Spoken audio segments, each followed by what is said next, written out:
Hey, welcome to Flatirons. Thank you so much for joining us online.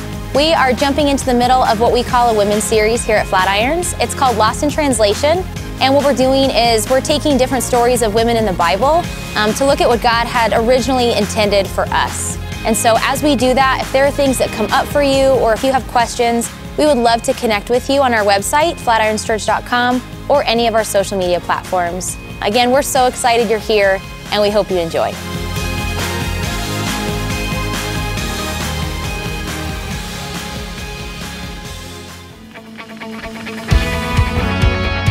Good morning, Flatirons. It's so great to see you here today. Let's all stand up together and sing out this morning. Here we go.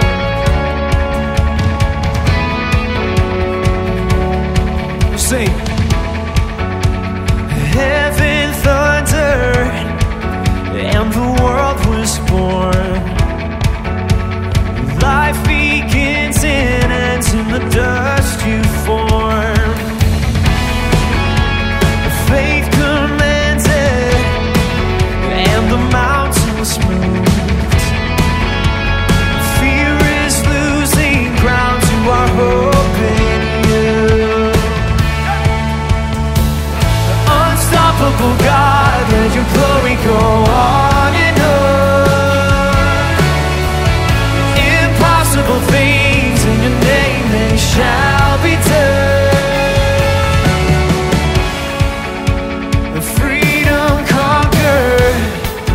All our chains undone. Sin defeated, Jesus has overcome. Mercy triumphed when the third day dawned. Darkness was denied when the storm was gone. Unstoppable God, let your glory go on.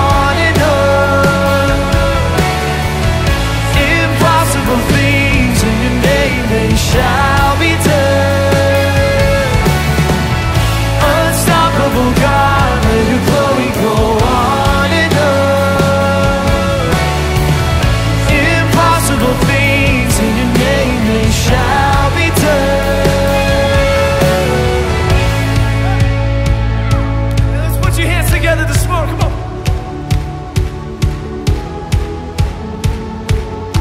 All right, let's sing this out with all you got this morning. Here we go. Nothing shall be impossible. Your kingdom reigns unstoppable. We'll shout your praise forevermore. Jesus, our God, unstoppable. Nothing shall be impossible. Your kingdom reigns unstoppable. We'll shout your praise forevermore. Jesus, our God, unstoppable. Nothing shall be impossible. Your kingdom reigns unstoppable. We'll shout your praise forevermore. Jesus, our God. Come on, all you got it. Nothing shall be impossible. Your kingdom reigns unstoppable. We'll shout your praise forevermore. Jesus, our God, unstoppable.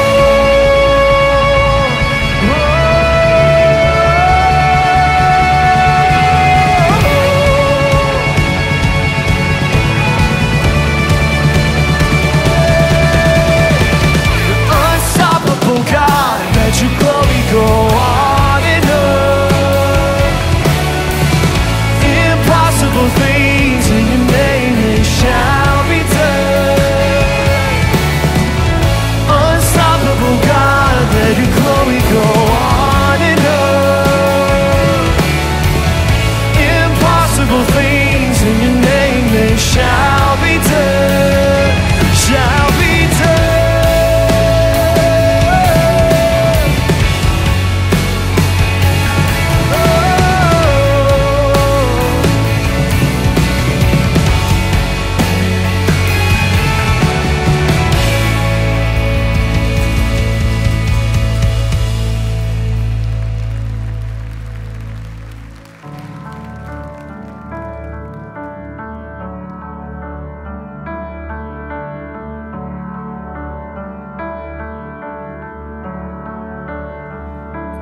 great the chasm that lay between us, and how high the mountain I could not climb.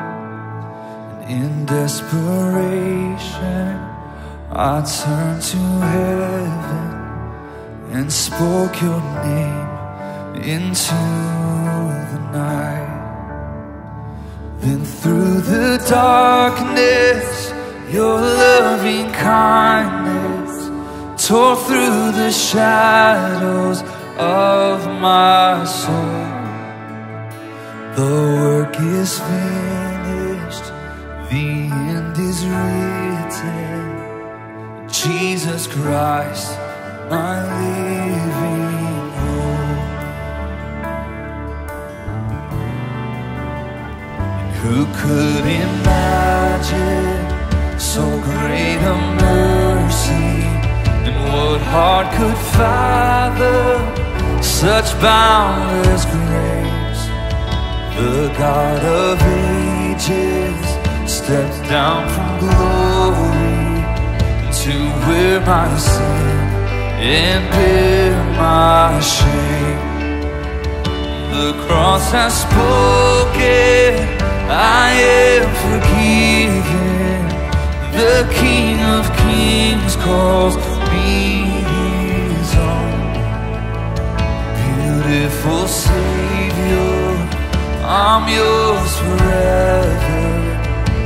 Jesus Christ, my living hope. Come on. And hallelujah,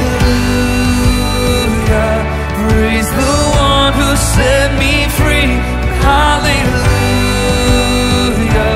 death has lost its grip on me. You have broken every chain. There's salvation in your name, Jesus Christ, my living hope. And hallelujah, praise the one who set me free. And hallelujah,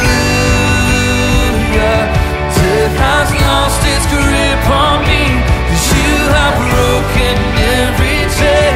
There's salvation in your name, Jesus Christ, my living hope. Then came the morning that sealed the promise, and your buried body began to breathe. Out of the silence, the roaring lion declared the grave has no claim on me. No claim on me. And then came the morning, come on, that sealed the promise. Your buried body began to breathe, and out of the silence, the roaring lion declared the grave has no claim on me. Jesus, yours is the victory. Yeah.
and that is why we gather. That is why we sing, because we have a living hope, and his name is Jesus. Welcome to Flatirons. My name is Mark. Hey, high five some people around. Just say good morning and have a seat.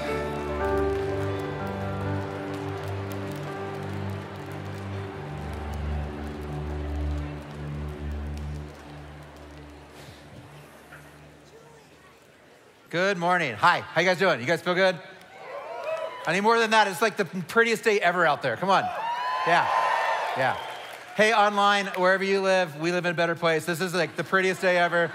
If you're thinking about moving here, I actually just heard the last house sold. So I'm sending all the real estate agents on vacation, so it's gonna be a good time. Hey, guys, springtime, summertime in Colorado is the absolute best. I just moved to a new neighborhood though, and it's overrun with birds. Anybody else? They're building nests all over my house. They're dive bombing at me when I go out there to get rid of them. I had to go full Matrix yesterday. My head hit the ground. It was really a beautiful moment, but no lie, driving in here today, I remembered, like I do so many times during the summer, that we really do live in an unbelievable, beautiful place, and we're so lucky, so yeah. Hey, so along those notes, today we are so lucky. This is week 2 of the women's series. Is anybody excited for that? Yes, you should be. It's gonna be a really good day. I got 3 things for us. One of them is for us and all of you online, and the other 2 are just for us here in Lafayette. Out there in the lobby though, so if you're online, you can check this out online too at flatirons.com. We have our global outreach teams out there. So if you're asking what that is, that's what we call missions here at Flatirons. And we have all of our trips for the fall leaving from this campus advertised out there. If you wanna go online at home, you can check those out as well and apply as well. But we have a couple trips to Sozo in Afghanistan. We have a medical trip to Musana in Uganda. And I have a special request on that one. If you're a doctor, an MD, maybe not a PhD, a DO, a PhD, go out there and meet Dr. J. He would love to meet people, even if you can't do this trip, that in the future, you might be interested in some of our medical trips, also to South Sudan. He'd love to meet you out there. We have 3 trips to a place, a partner of ours called Global Scope. And if you're like, yeah, I got one of those when I was 50, it's something a little bit different. It's not that. Global Scope does relational ministry on college campuses all across the world. And here in Lafayette, we're sending 3 trips this fall. One of them is to Thailand. One of them is to Uruguay, which is a country I visited last year. Google pictures of it. It's unbelievable. And the third one is to England, and that's the trip that I'm gonna lead. So if any of those are interesting to you, please come see us out there in the lobby, or if you're at home watching online, check it out on our website. Cool? Awesome. So hey, today guys, right during this service, so as soon as this service ends, right across the street, we're throwing a huge groups party. So maybe you already have plans, cancel them. Just get rid of them. Maybe you came here and you're like, we're gonna eat lunch somewhere. Go across the street and eat lunch at this event. It's gonna be really, really good. So it's at the backyard of the district. If you don't know what that is, you just go right across South Boulder Road. There's a Taco Bell, so when you see that, just start running. And then get to Otis, go through the atrium or go around back and behind the atrium of that place, of Front Range Brewing's right there. There's a big backyard. There's food trucks to bring money. There's a DJ playing music. There's face painting for your kids. It's gonna be a really fun family event. We'd love to see you there, 11:30. So right after this, you could get there till 3 o'clock. Cool? Awesome. Last thing is this. Hey, so our groups do take a little bit of a break in the summer. That's why we're celebrating them today. But a couple of people asked, they said, well, this women's series, I'd really love to have a group to process some of this stuff together. So Laura and her group's team threw together an idea. It's super last minute. We have no idea how it's going to go. But tonight, we're opening up the West End at 6 o'clock for any women who want to show up and join a group of women from this campus to talk through the stuff from last week and from this week. So 6 to 8. Nothing to do but just show up, come on down. We can't have childcare, it's too last minute, but in the future maybe. But please show up, 6 to 8. Maybe 5 of you will be there, maybe 5,000. We'll figure it out. Sound good? Cool. All right. Hey, so there's gonna be one more song. It's a Disney song. We're trying really hard to get sued. I think it's from the new Aladdin movie that I hear. I've heard people saying they're going to that Aladdin movie and people are singing along and ruining it. Don't do that. But before that, I have the pleasure to talk about 3 incredible leaders on our staff. And this is the women's series. They are women, but they're incredible leaders. Whitney's about to sing that song. It's from Moana. It's from Moana. So she's gonna do that. So you're gonna hear from Whitney here in a second. There's a video in today's message from Lisa Brandenburg, who runs Shift and Care Ministry here. She's one of my heroes. She's incredible. You're gonna see that. But I get to introduce today's speaker, who's one of my good friends and an incredible woman. Her name is Lindsay Heslop, and she's our student director here at the Lafayette campus. Yeah, Lindsay, I would love if you guys clap for her because I think she's amazing. Yeah. Lindsay is smart, She's passionate. She has something really, really good. I've heard it 5 times this weekend. It's really, really good. She also, guys, I was the youth pastor here before I took this job. It took me 20 years to get hired here. She got this job in 4 years. And so, good job, right? Yeah.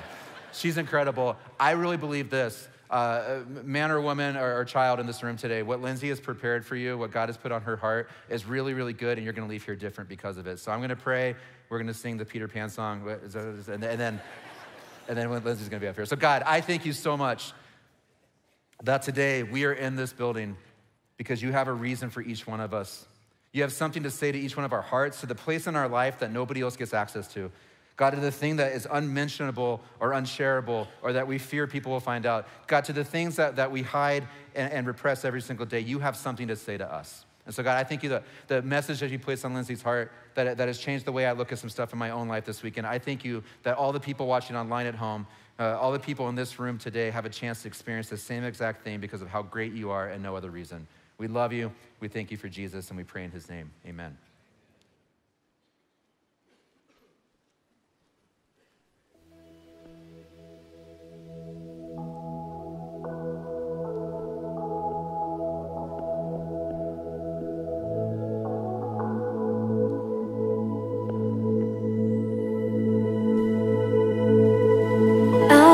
Standing at the edge of the water, long as I can remember, never really knowing why.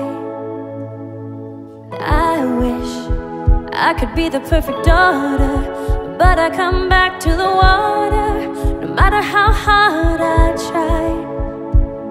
Every turn I take, every trail I track, every path I make, every road leads back to the place I know where I cannot go, though I long to be. See the line where the sky meets the sea, it calls me, and no one knows how far it goes. If the wind in my sail on the sea stays behind me, one day I'll know. If I go, there's just no telling how far I'll go.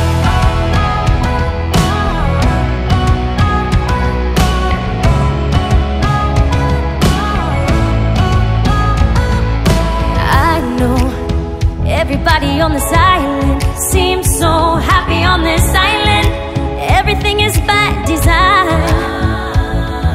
And I know everybody on this island has a role on this island, so maybe I can roll with mine. I can lead with pride, I can make us strong. I'll be satisfied if I play along, but the voice inside sings a different song. What is wrong?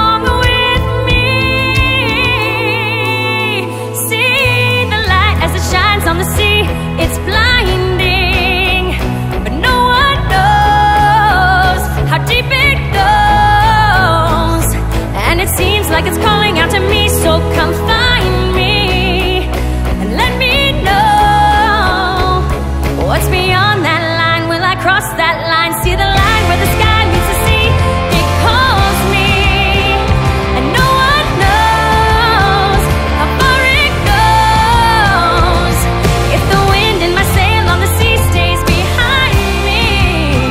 One day I'll know how far I'll go. Ooh.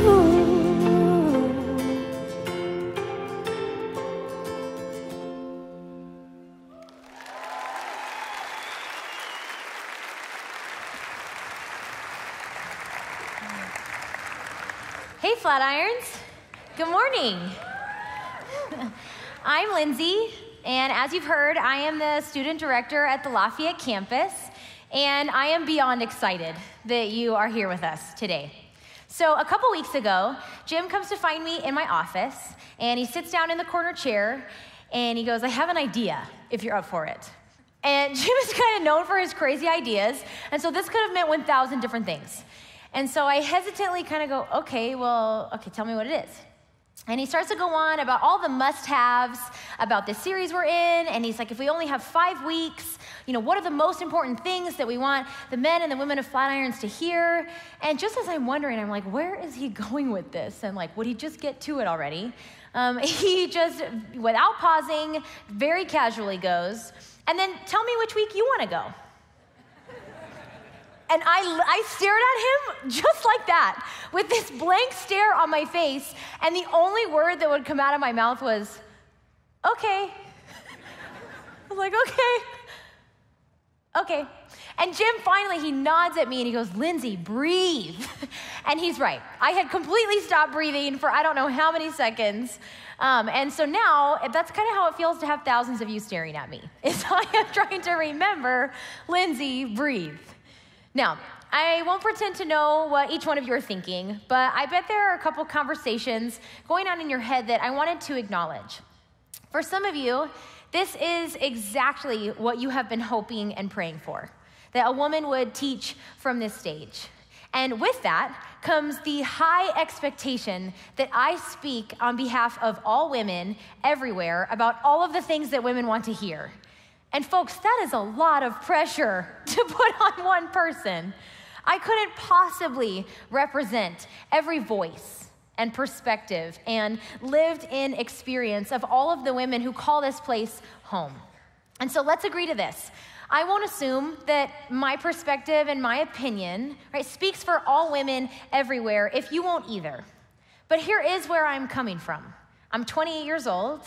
I've been married for 3.5 years to my husband, Cole, and I spend most of my time with middle school and high school students who are trying to figure out who they are and if they belong. And so Cole and I don't have kids of our own, but I have walked alongside countless families and parents in crisis and parents who are in the trenches just doing their best to try to love and lead and guide their kids to become fully functioning members of society. And God help you, because that is so hard. And no, I'm not single anymore, but I have lived through heartbreak and longing and rejection, and I haven't forgotten what those things feel like, and I haven't forgotten you, and that you might be feeling that way. And so what I mean to say is my life and my season and my circumstances might not look at all like yours, but I do know this. I know what it is to wonder if I have a place in the world, to wonder if I matter, if I have any value, and if I'm worth anything. And so I can speak to that. I can speak to the battle in all of us between what has been told to us or passed down to us, and then the things that God says is true about us, and the things that he has woven into us on purpose. And so I can speak to that. And that's all I plan to do today. So we are in week 2 of our series, Lost in Translation, where we are talking about how over time and decades and generations, God's intentions, so what he originally had in mind for women, and not just for women, but for his people, that has been warped and diluted and hijacked by culture. And not just by secular culture, but also by well-intentioned Christians who have either preached or passed down a half-true or an untrue definition of what it means to be a woman. And so you can think of this like the classic game of telephone, right? As the message passes from person to person, some things get changed or added or taken away, and then what the last person hears isn't anything close to the original, right? And so it goes with the truth about who God created us to be. And so the only way to get back what we lost is to go back to the original, is to go back to the source, right? It's to go back to God's word, which I believe, right, holds all of the answers to our most pressing questions about those really deep and fragile parts of us that wonder, do I have a place? Am I enough? And do I matter? So I want to pick up where we left off last week, and we looked at this. This is Genesis chapter 2, verse 18. Then the Lord God said, "It is not good for the man to be alone. I will make a helper who is just right for him." And so from this verse, we know that women were created to help. Women were created to help. And like Jim talked about last week, that word helper has been lost in translation. And our English word doesn't really capture the full essence of the original Hebrew word used to describe us. And so I would adjust that to say, women were created to co-rule with God and men as allied sources of strength and reinforcement. Now, if we believed that, Right? If we believed that, then we would live with a sense of confidence, right? That our voice and our perspective and our strength is necessary. It's necessary in the lives of our families and of our friends and of the world around us. We would live like we know we have something to offer, right? And when we live out of our identity as allied reinforcements, well, then the people around us should be able to catch a glimpse of the kind of God we have. A God who fights for us, who fights alongside us, a God who runs toward us in our mess. Because we as women, we uniquely reflect the way God is our help. And well, how do we know that? How do we know that we reflect that part of who God is?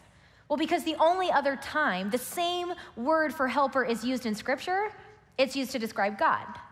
So it's used a couple times like this. We put our hope in the Lord. He is our help and our shield. I look up to the mountains. Does my help come from there? My help comes from the Lord who made heaven and earth. So as women, we reflect that part of God's character as a source of strength and as a source of reinforcement. But that got lost in translation somewhere along the way. And when we don't know that we already possess all the value and the worth and the strength, it's already in us because we were made in God's likeness in that way. When we don't know that that is who we are, I think one of two things happens for us specifically as women. I think we become one of two things. And the first is helpless. We become helpless. We start to believe that we have no strength, that we have no say, that we have no agency. Right? And we give up our ability to make choices and decisions. We give up our ability to act and to move and to do something. Right? And why?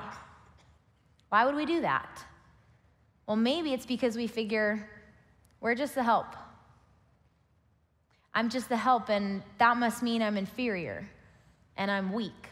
Right? I'm second fiddle. And so it wouldn't really matter if I wasn't here. Right? I'm just the help. Right? This misunderstanding of our identity, it causes us to live as a victim to our circumstances. Life just starts to happen to us. Right? Now, this is not to say that women haven't been victimized and run over and taken advantage of, because I know that we have. But this is more to say when we don't really know what it means to be the help, we're likely, right, to fall victim to a lie that I think goes like this. It's not my place. It's not my place. Like, this is the lie that has most often immobilized and kept me stuck.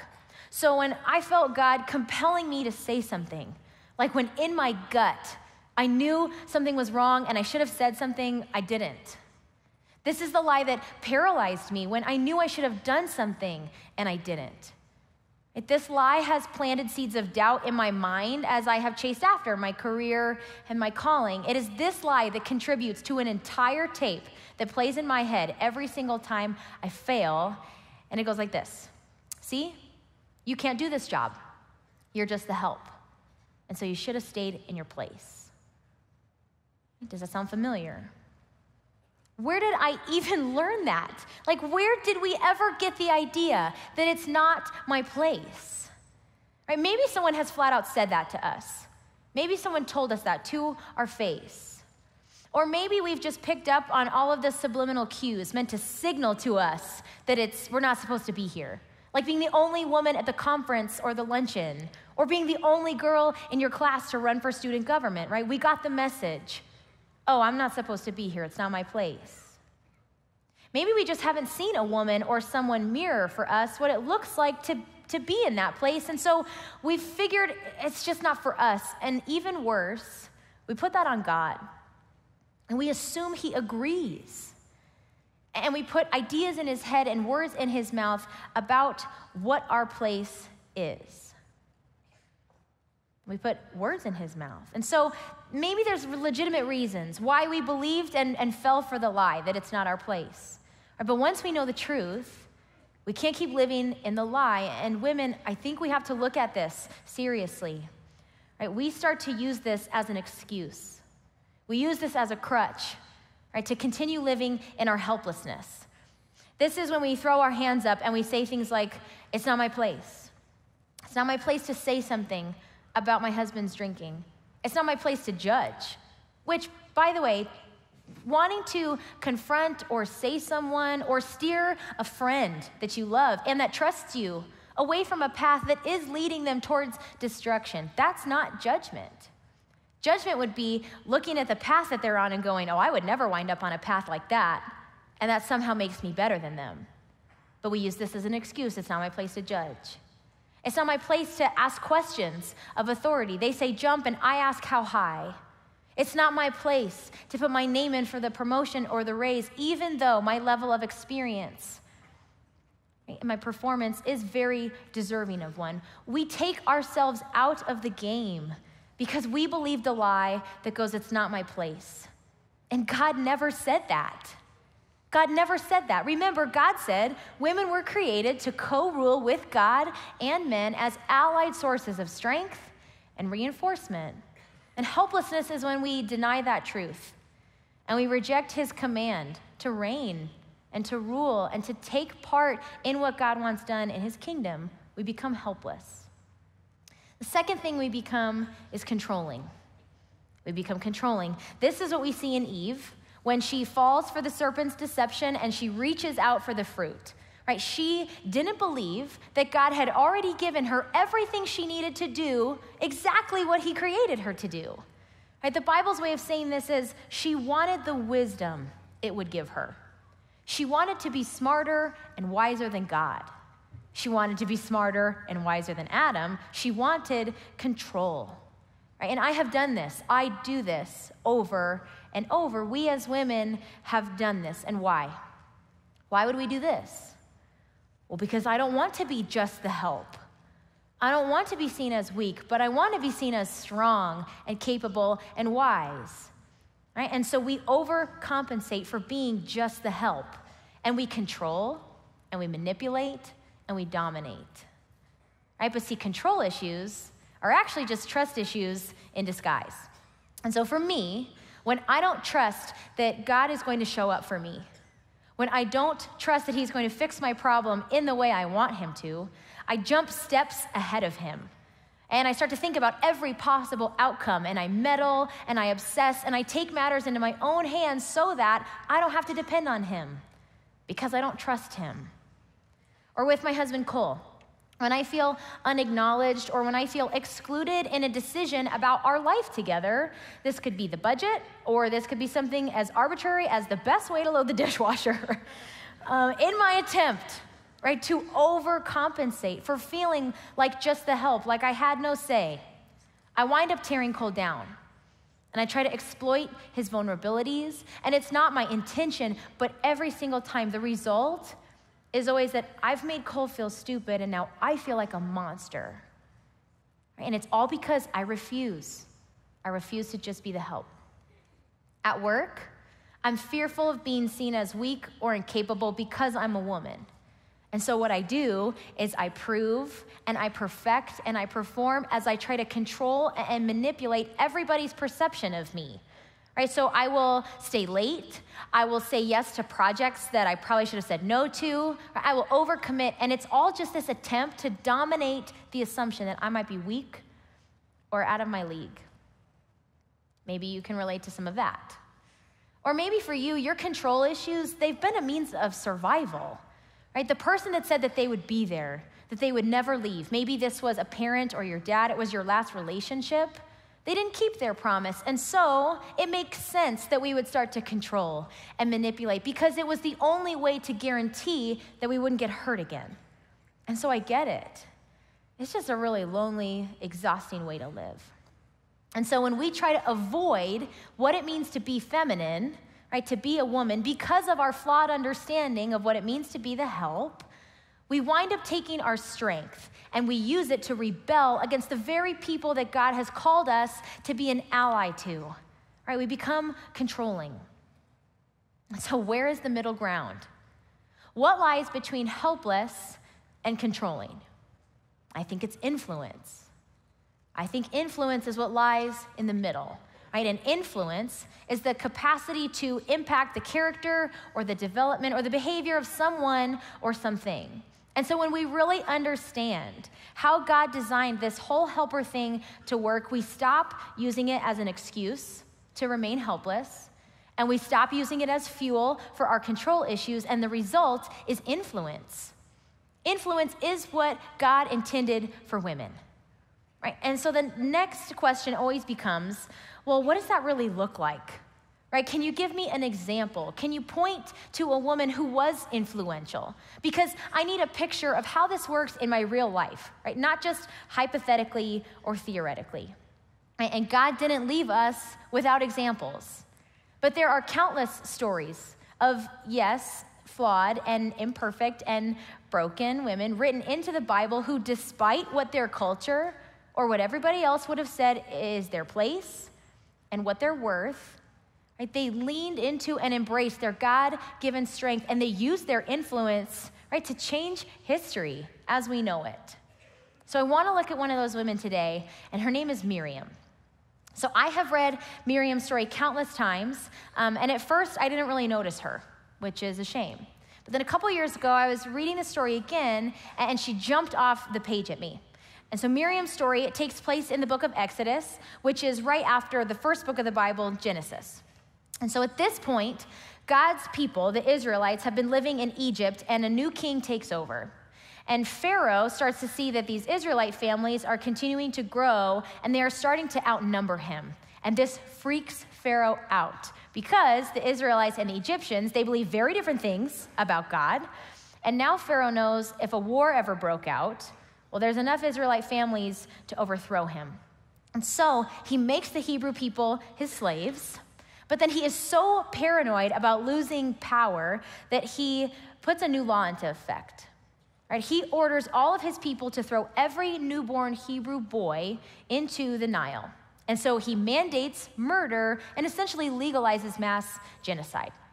Right? And so even those of you maybe you don't know your Bible very well, but I bet a lot of you have seen The Prince of Egypt because it is a very good movie. Right? Maybe you're starting to think, Lindsay, I think you're confused. Like, isn't this how Moses' story starts? And yes, this is how Moses' story starts, and it's also how Miriam's story starts because she is his teenage sister. And now maybe you're going, what? I had no idea. Right? How have I never heard that part? I didn't even know he had a sister. All I've heard about is Moses and all the stuff he did. And right, exactly.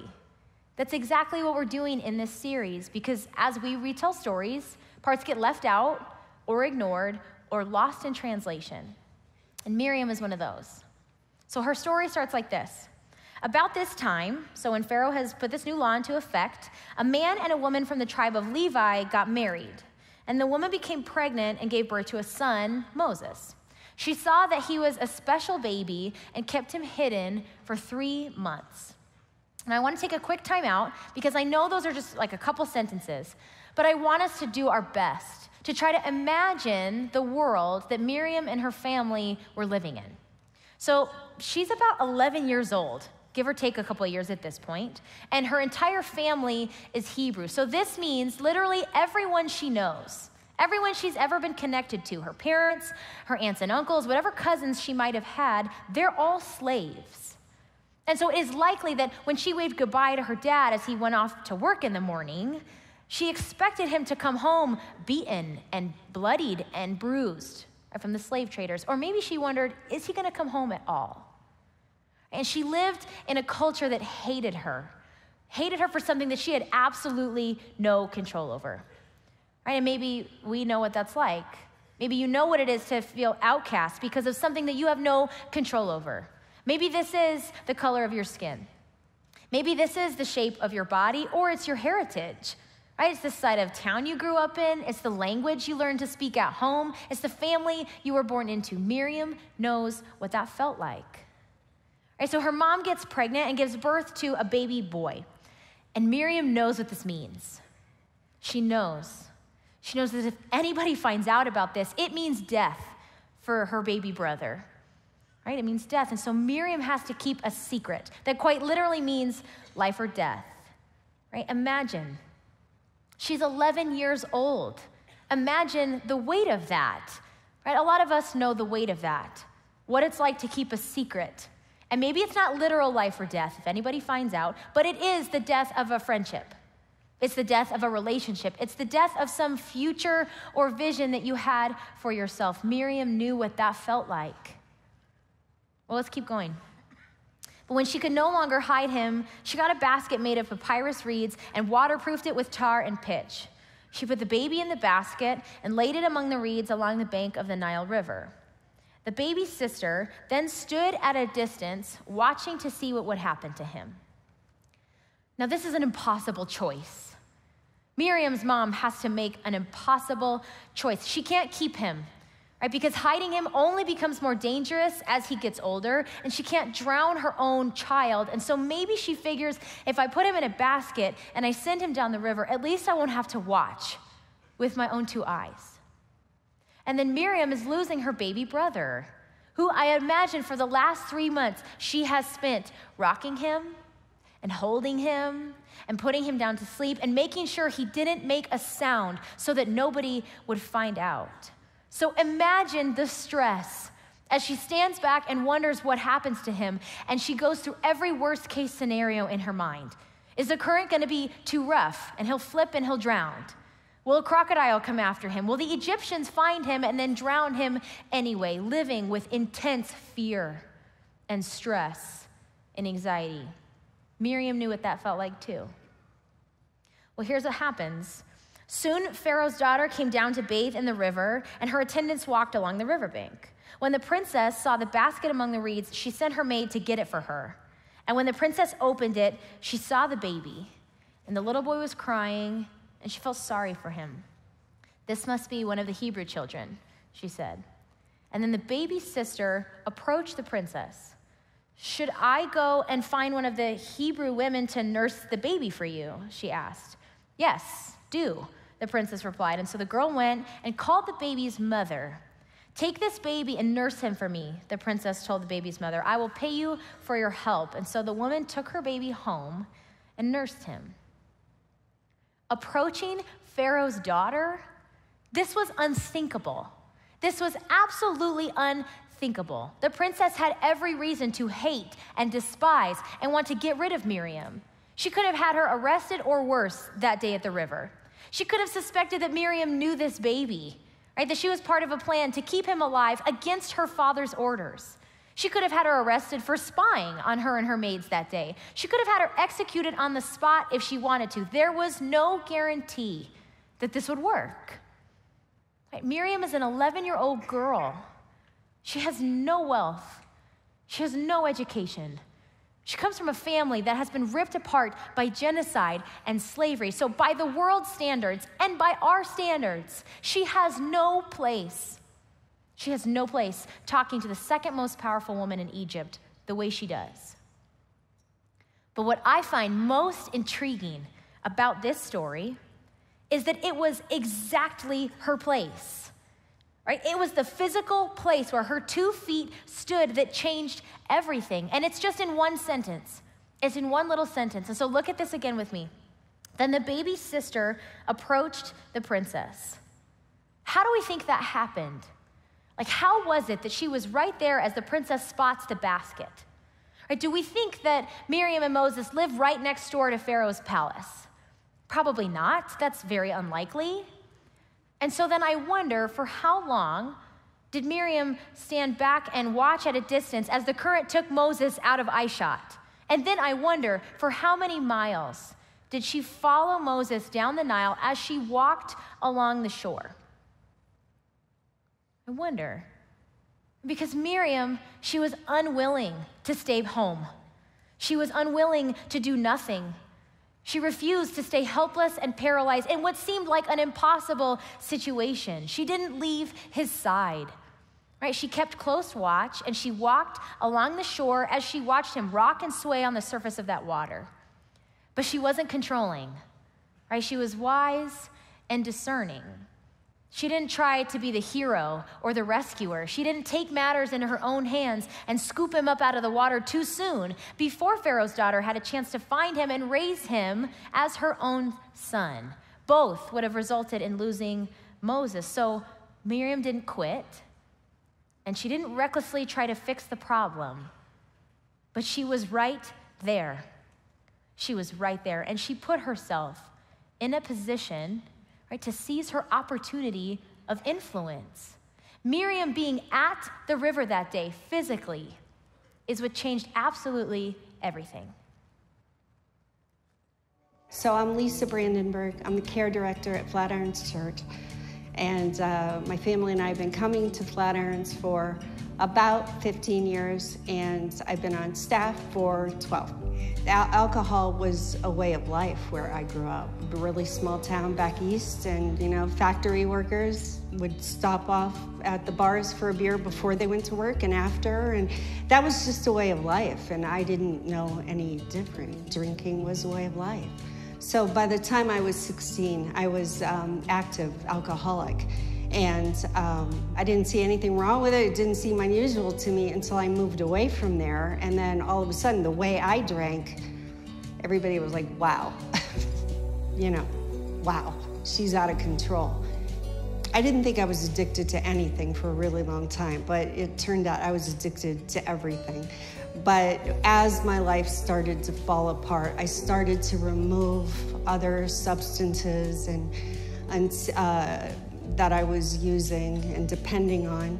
I didn't really enjoy being drunk, or certainly didn't enjoy being, having the consequences of my behavior. I was always trying to feel normal. I had no healthy relationships, none.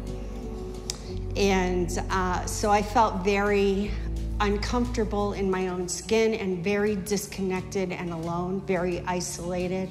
It was the mental health piece of alcoholism that I had to live with while I was sober, the anxiety, the deception, the denial, the toxic combination of having a huge ego and no self-esteem. It was living with all of that, which is what I use the alcohol to help me manage, all of that. Or really out of touch with reality. Like, it's been 34 years since I got sober.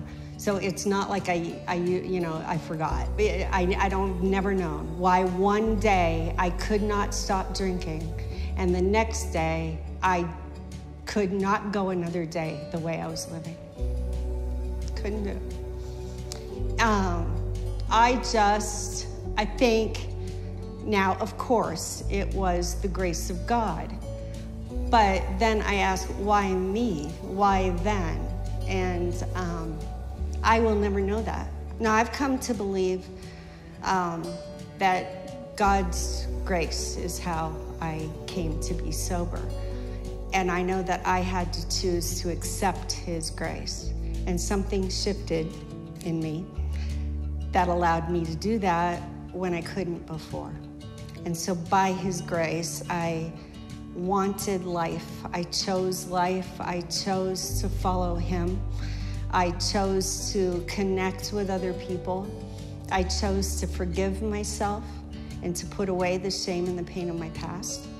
And I know that I have a responsibility to use my freedom to help others get free and find freedom too from whatever they're held captive by. My role here is care director, so I lead the care team, which includes leading Shift on Friday nights. And Shift is a Christ-centered 12-step program, and the 12 steps are biblical principles that anyone can use. And the community of Shift and 12-step programs is how I found sobriety for my own alcoholism.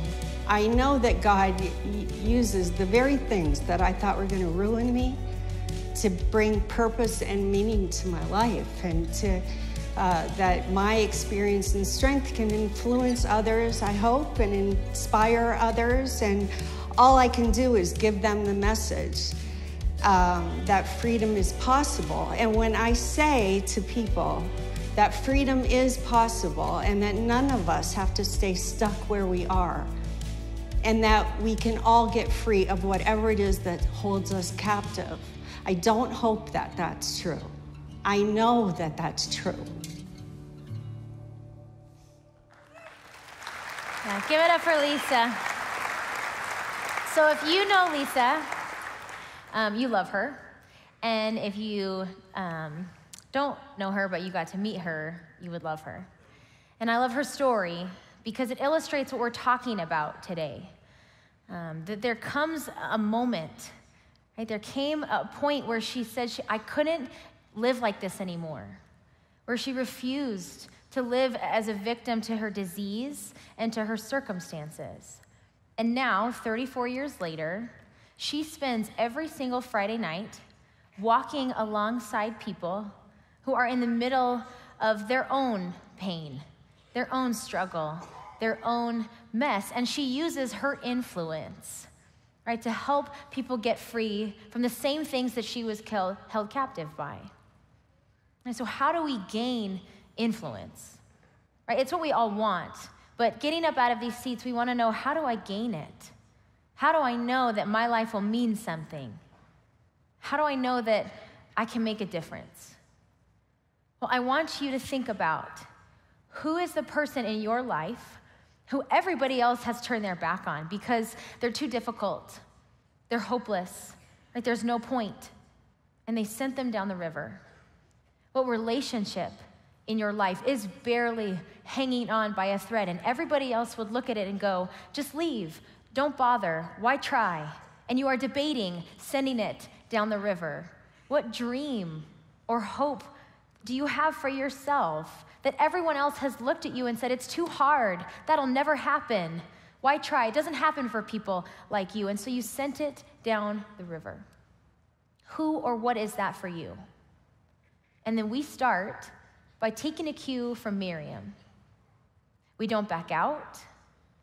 We don't stay home. We don't stay helpless and throw in the towel.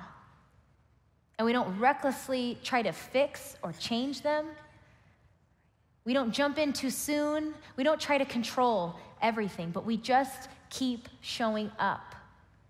We keep walking through the mess with them every day, on the really dark, desperate days, and on the really good, hopeful days, and then every day in between. We keep walking along that shore, and we wisely wait for our moment of influence. Like, this, women, is what we were made for. Right? Think about the strongest, most influential women in your life that you know. Were they never around? Were they always absent or gone or missing? No. Were they pushy and overbearing and coercive? No. I think about the most influential women in my life. I think about my mom. I think about my sister. I think about my pack of closest girlfriends, and they have always been right there. They have been walking through the mess with me. They have been walking along the shore for as long as it took. They put themselves in a position of influence by walking through the mess with me, by being just steps away and knowing when to walk out past the shore, beyond the reeds, into the waves, because I needed help. That is what influence looks like. That is what it is. And so years later, God uses Moses to free the entire nation of Israel from slavery. God splits the Red Sea in half, and Moses leads the Israelites through, right, on dry land. And do you know who is there standing with him on the other side? It's Miriam. It's Miriam. She is still right there. She didn't leave his side. That day he was put in a basket and sent down the river to die. And she didn't leave his side as he approached an impassable Red Sea and the Egyptian army closed in behind him. But she has been walking through the mess with Moses. And so years after that day of influence at the Nile, it's because of that day that her and Moses are able to stand on dry ground. Do you know what she does? She sings. She sings a song of praise and of thanks to her God. And that is how I want us to end today. We're going to close with one more song. And there are these lines in it that say, you make me brave. You call me out beyond the shore and into the waves. And when I hear those words, I think about the way that God made Miriam brave. How she didn't do nothing, how she didn't stay home and stay helpless, but she didn't try to control and fix the problem, but how she bravely walked along that shore. And then in a moment of influence, she stepped out beyond the reeds, beyond the shore, and into the water, and it changed everything. I think about how God made Miriam brave. And so, despite it feeling risky and scary and maybe dangerous, this, women, is what we were made for. This is what we were created to do. And so as we sing this last song together, whenever it becomes true for you, I want you to stand and I want you to declare those words with me. I want us to declare them together, that it is God who makes us brave. We were made to walk bravely along the shore for as long as it takes. We were made to walk bravely in the mess with the people we say we care the most about. And then as we wisely wait, and when we see our window of opportunity, we bravely step out. We step out beyond the shore and we capture our moment for influence. This is what we were made for. Flatirons, pray with me. God, thank you for who you are. God, thank you for this place. And God, all the people listening in and in this room.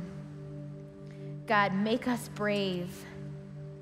God, help us bravely acknowledge and see the ways that our misunderstanding of the word helper, God, it has paralyzed us. Maybe we have thrown in the towel and we have thrown up our hands and we have stayed helpless. God, help us see that. God, make us brave and courageous in the ways that we confront, the ways that we have taken our strength, and instead of using it to stand as allies, God, we have used it to tear people down and to rebel against them. God, ultimately, I am thankful for your son, Jesus, who modeled this perfectly for us. God, when he saw us helpless in our sin and in our mess and in our brokenness, he didn't do nothing, God, but he stepped in. And God, I'm thankful that he doesn't push or force anything on us that we aren't ready for, but God, that he is patient. God, help us to be more like your son, Jesus. Help us to be wise and discerning as we wait for our moment of influence. Help us as we continue to walk along the shore and walk through the mess with the people we love. Jesus, I love you. Jesus, we need you. And in your name I pray, amen.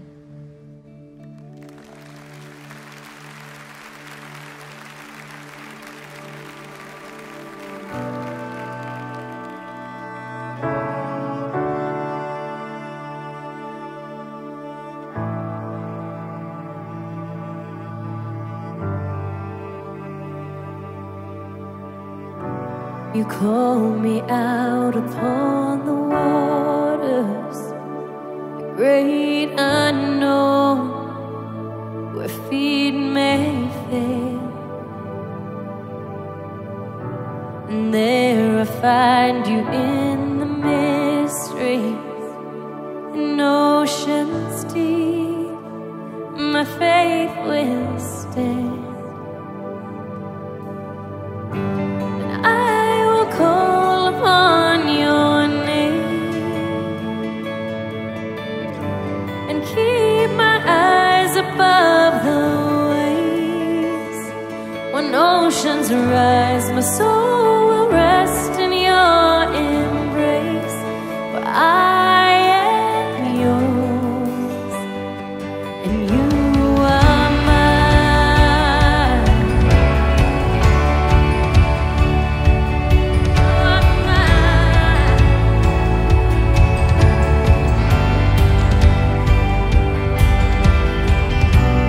Grace abounds in deepest waters. Your sovereign hand will be my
'cause you make me pray.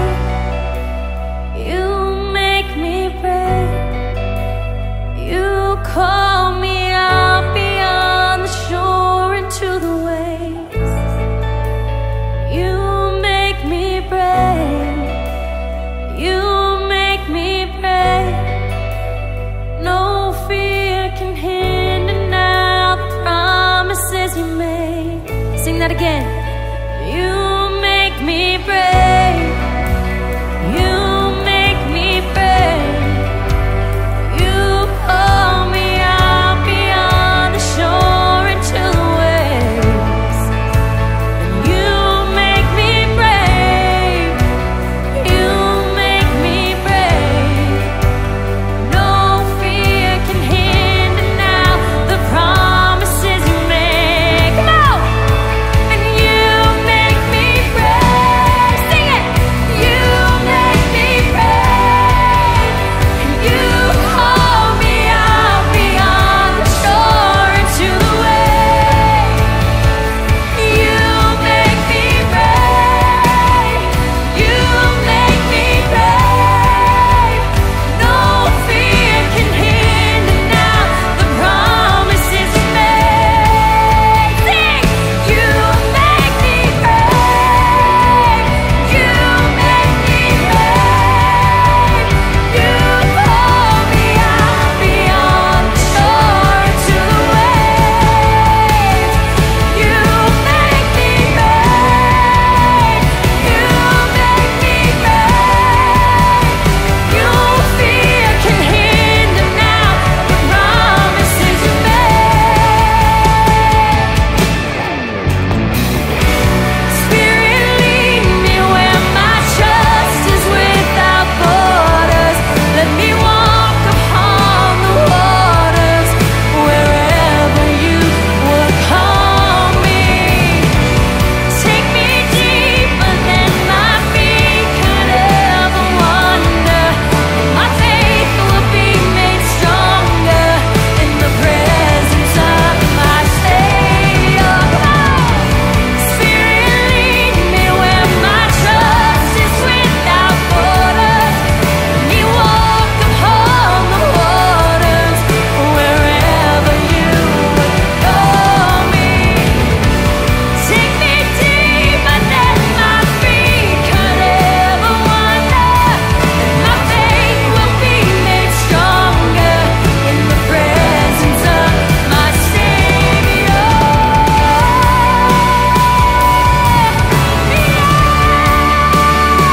Oh, Jesus, take me.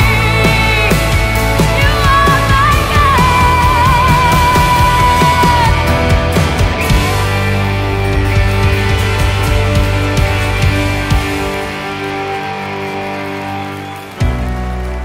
Flatirons, we love you guys so much. Take that truth into your week. Live that way this week. Don't forget to check out the missions table in the back on your way out. We love you guys. We'll see you next week.